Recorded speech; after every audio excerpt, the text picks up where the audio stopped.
Welcome to the Saturday Cadence podcast.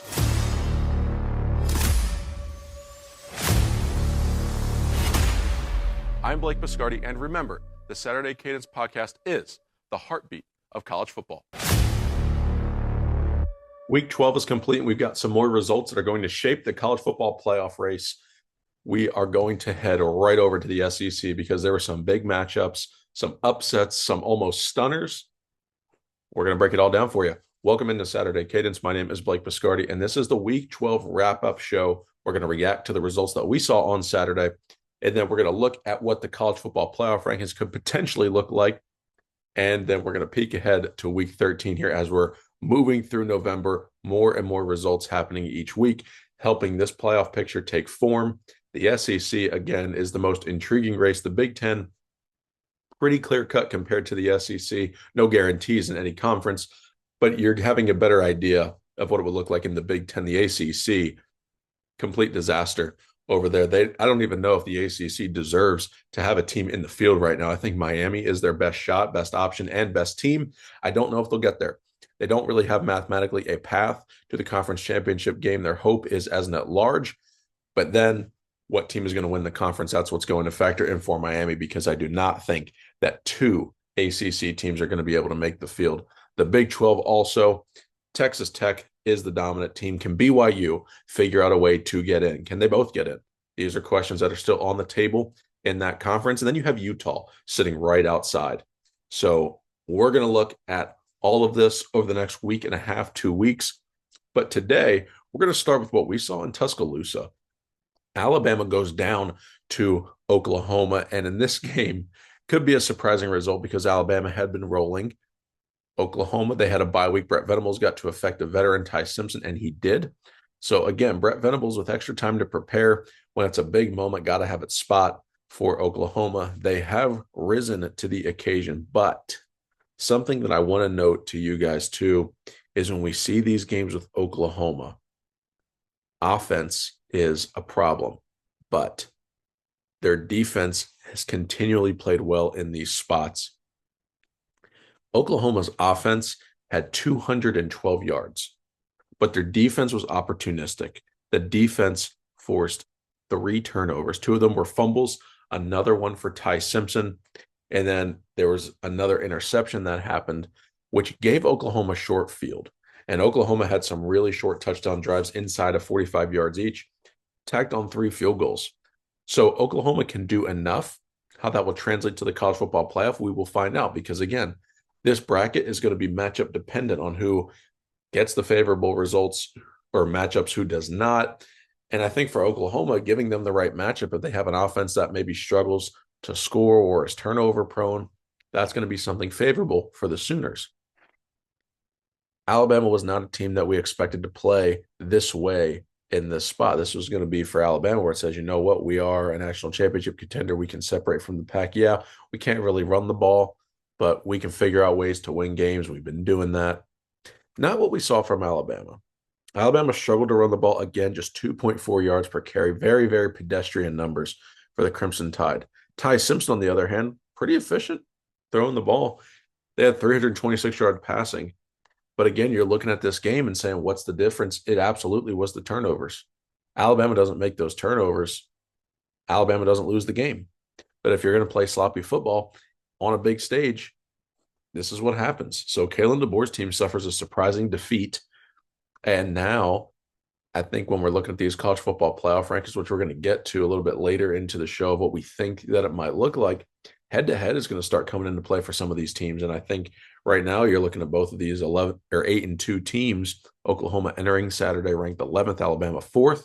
I think you're going to even them out and flip on Tuesday night. Third down was another really tough time. Alabama's defense was really good. I mean, the Crimson Tide played great on defense. And again, we knew going into the season that Alabama's offense would be pretty good, but we knew their defense was going to be great. That was the key factor for Alabama. So we know that they have a really, really good defense. How is this offense going to come together? Jeremy Bernard, Ryan Williams, Jam Miller, and then Ty Simpson under center at quarterback's been in the Heisman race. I think he played himself out of it with this performance on Saturday. So Alabama has pieces on offense. Alabama can score. They've done that. but I have not seen a complete game, 4 quarters from Alabama's offense to the level I need to see to trust them to battle back and win a title. Now, Alabama certainly profiles and they have the talent to go ahead and make a deep run, but I'm not sure if this is going to be the trend, if they're going to be able to win 3 or 4 games in a row at this level. And you see Oklahoma, again, it's the defense, defense, defense. Brett Venables, that's his hallmark. They have it down, it's locked. But then you have John Mateer at quarterback. He didn't have to do a lot. Mateer really didn't do much. He threw for 138 yards. I mean, that was all that Mateer did aside from that long 20-yard run, and he had a touchdown. So Mateer did not do a ton with his arm. So again, for Oklahoma, what are ways we can figure out how to score, how to be creative on offense, how to find points? When you have a defense that's that opportunistic, you're able to do things like that. Maybe this is like a team that is opportunistic like Notre Dame was a year ago, where that defense would force enough turnovers, would play enough sound football, and the offense would do what it had to do. Maybe that is how Oklahoma is going to look down the stretch, because Oklahoma, now if we're saying can the Sooners make the playoff, I think they're in really good position. Still have to play Missouri, still have to play LSU. Both of those games are at home, so that's favorable for Oklahoma. So I do think that the Sooners have a path, but I do think they need to have 2 losses to get in. So I do think Oklahoma needs to win out. Slim chance to go to Atlanta. Never say never, especially in that conference race. But I think Oklahoma needs to win out to get in. And the same thing for Alabama. I think they also need to win out and get in. Tough schedules for both teams. Now, is there a world where a 3-loss either of those 2 teams could have an argument? Yeah, I think they could have an argument. I'm not going to say I would be confident in them getting in with 3 losses. That's the thing. Sure. Would I entertain that? Yeah. Have they played difficult schedules? Sure. I would evaluate them at the bottom tier like we did last year. And Alabama can find itself in that exact same position. And you have data. You saw, okay, we have 3 losses last year. Could we get in? There's evidence there that you didn't. So control what you can control, win your games. So that's my advice to both teams as it stands there. Another game that kind of made you scratch your head and say, what were you watching, was Texas A&M hosting South Carolina. If you were watching this game, which I was, the first half and the second half, I mean, they were completely different, first of all. But Marcel Reed and Texas A&M just like shell-shocked of everything that could go wrong went wrong. Turnover machine. I mean, 4 turnovers for A&M in the game, a pair of fumbles and a pair of interceptions. But South Carolina, you're going into the half 30-3, and you blow that lead 31-30. That's embarrassing. If you're Lenora Sellers and you're a team in South Carolina that had high expectations coming into the year, you're on the road, you're playing the number 3 team in the country. Again, A&M's schedule and opponents have not been that strong. So is this really the 3rd best team in college football? The jury's out. I mean, watching that first half, no. Watching that second half, yes. That's the thing. You can only control who's on your schedule. That's what A&M has done. They battled back. It was gritty. They figured out a way to win. The defense played really well in the second half. And it's what it was. And Marcel Reed threw for over 400 yards. But A&M was not good on 3rd down. They were 2 of 11. They were 2 for 2 on 4th downs. But I'm sitting here looking at this, and it's like, all right, you have 4 turnovers. You're 2 of 11 on 3rd down. It's not a recipe to win a game. You don't run for 100 yards. It's a recipe to get upset. And they found a way to win. I tip my cap to them, because sometimes you have to survive. Now, do I think a little bit differently of Texas A&M? Yeah. Am I confident that they can go ahead and win 3-4 straight games and win a national championship? I'm not. But there is a longer list of teams I'm not confident in than a list of teams that I am confident in. And that is just the climate and the landscape of college football that we have at our disposal this year. And then you have these 2 teams in the Big Ten, Ohio State and Indiana. How good are they?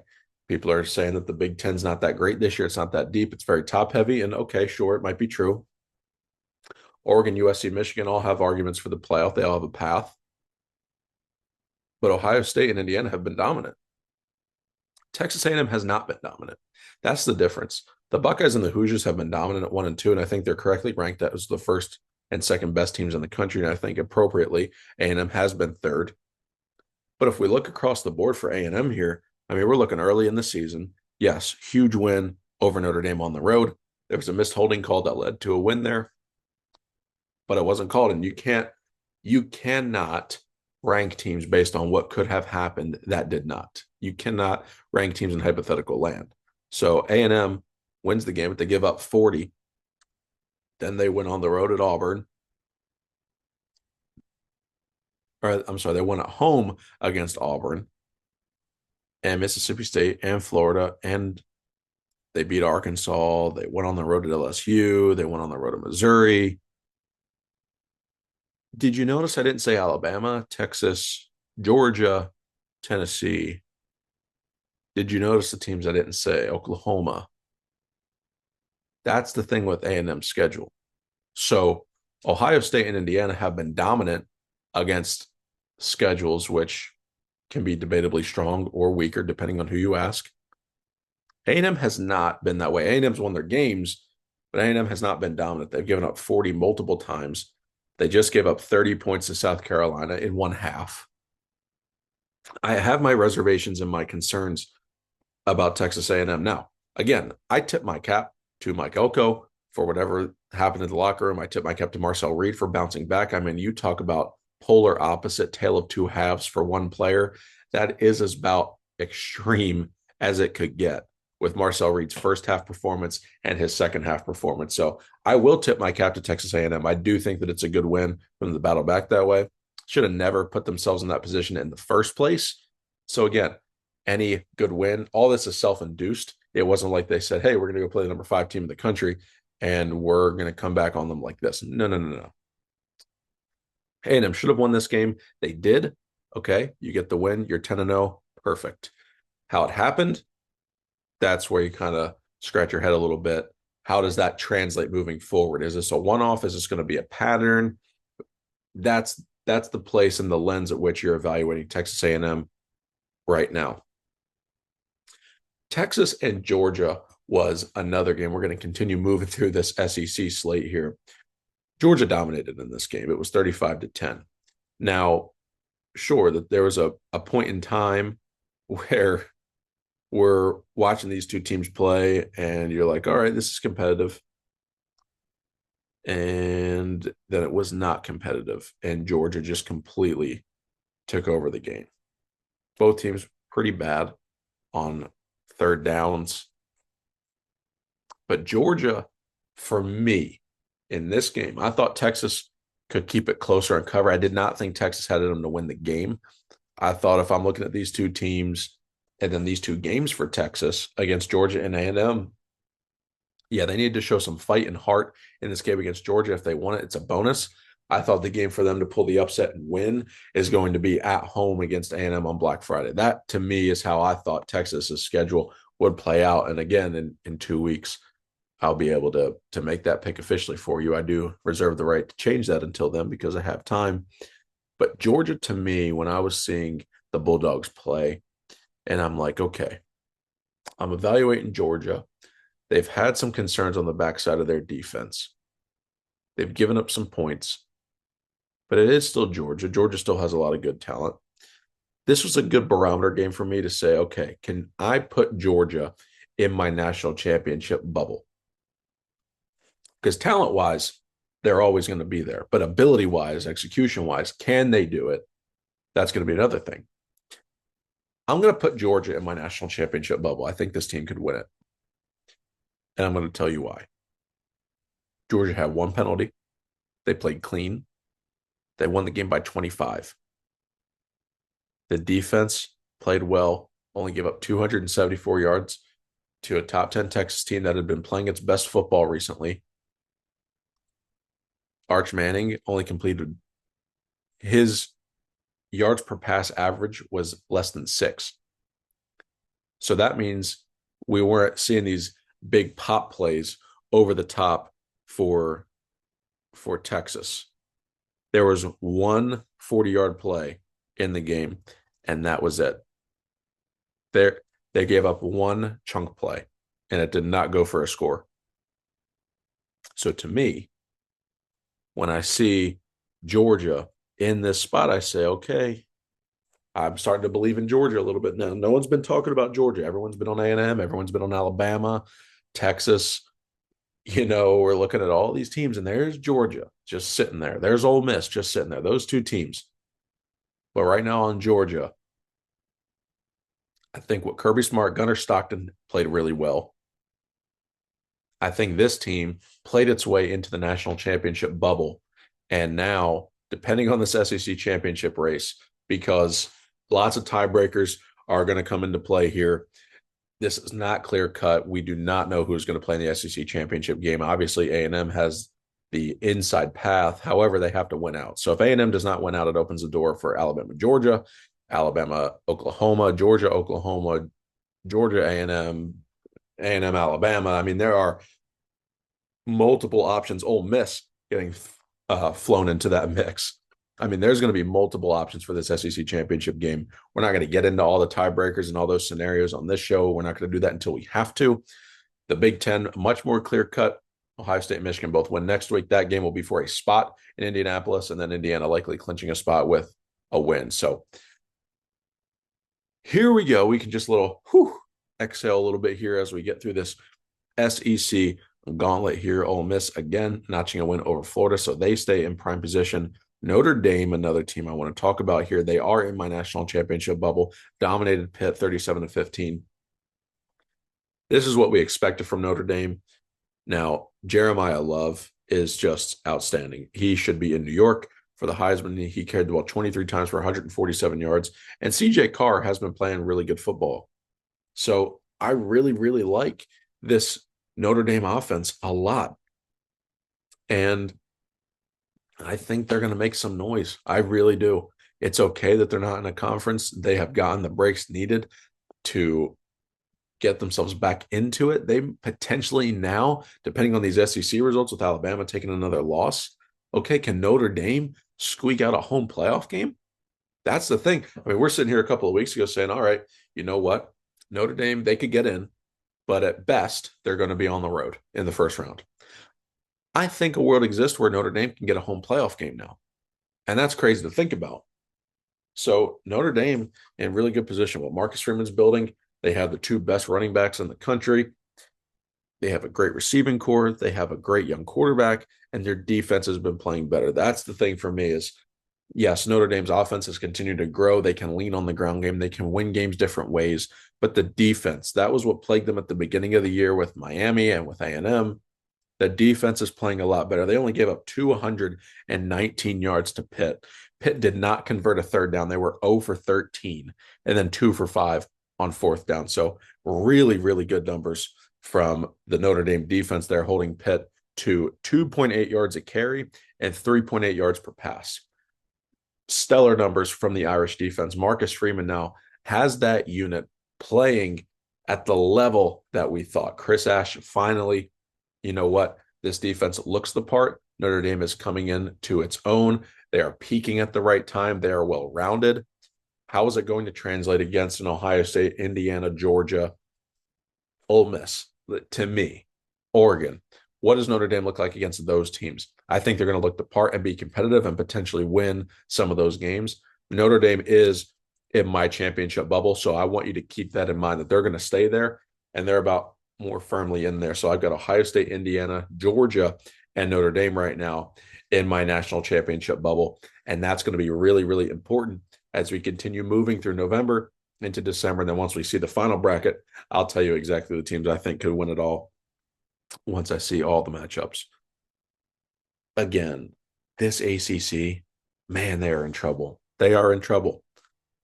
They're in trouble. Georgia Tech needed a miracle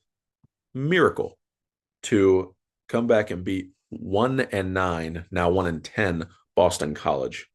So, I mean, it was a last-second field goal here as the clock was running down for Georgia Tech to win that game.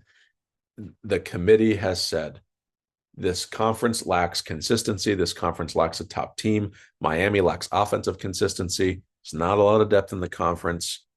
Miami did dominate NC State. I'm telling you, Miami is the ACC's best chance to get in there. Whatever scenario it is that needs to happen for Miami to be the team that represents the conference, everyone in the ACC, whether you're going to win the conference or not, needs to pray that that's what happens, or else if it's any other team but Miami, they might get run out of the building. So I want everybody to keep that in mind. Here, Miami is going to need to be the worthy team from that conference to go. However, that needs to happen. That is what needs to happen. Because sure, Virginia notched a win. There's just no way any other team I can see being competitive beside Miami in the college football playoff. There's just not. Michigan, so they beat Northwestern with a lot of turnovers. To me, yeah, Bryce Underwood, we know he's really raw. He is a young quarterback. He is 18 years old. 5 turnovers, that's tough. But it speaks to the character of this team and this program. They were great on third down. They were solid through the air, and they were solid on the ground. Now, Marshall also went out of the game, so Michigan's running game is going to remain in question. Will Bryce Underwood have to use his legs a little bit more? Most likely. And then Justice Haynes, the broadcast said that he is going to be out for the year, so they will not get him back. I know there was some hope that he would be back for the Ohio State game. That is not the case according to the report coming off of the Fox broadcast there from Gus Johnson. So we'll see what happens there, but Michigan survives against Northwestern. They now have Maryland before Ohio State comes to town for the game, which will have Big Ten championship implications. So Michigan beats Ohio State, they go to Indianapolis. Ohio State beats Michigan, they go to Indianapolis. And that's how it's going to be. So we will see between the Buckeyes and the Wolverines in 2 weeks. Ohio State has to get through Rutgers, and Michigan needs to get through Maryland. And we will see in Ann Arbor on November 29th who goes to Indianapolis and what happens in that game. We also have a major announcement coming this week, so we will have that out to you guys on social media. It could, and it does, involve a live show. So more details coming out to you for that as we continue to get all of that settled. We cannot wait for that. Very excited. And here's what we're going to do now.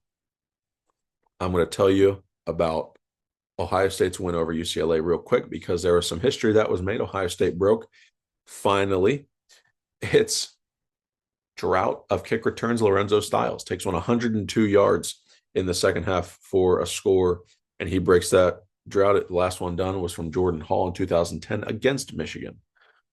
And then the time before that, Ted Ginn Jr. So let's take a look at what I think the ranking should look like on Tuesday night as we start winding down the show. Right up at the top, I've told you this one, Ohio State, Indiana, and A&M, top 3. Not going to change. They are in the correct order. Georgia makes the jump to 4, Texas Tech to 5.